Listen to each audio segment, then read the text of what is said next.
You can utilize responsive panel-in-panel behavior by adding items to a panel group container.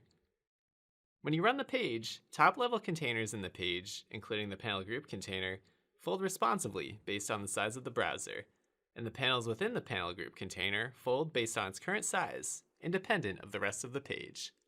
Items in the panel group container are also kept together when folding occurs, which makes a panel group container a good way to keep related content together on a page. The panel group container is available from the Containers tab.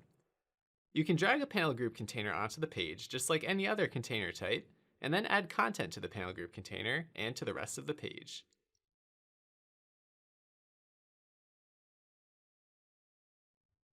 Panel group containers are especially useful when you want to arrange related content into a column. Typically, responsive pages fold based on how content is arranged horizontally on the page. Content in a panel group container is always kept together, however, allowing you to arrange content vertically and keep it together when folding occurs. Items in the panel group container inherit styling properties applied to the panel group container, such as margins and a theme, as well as those applied to the entire page. You can add any type of panel to the panel group container, so you can manage responsive behavior on the page without sacrificing functionality or flexibility.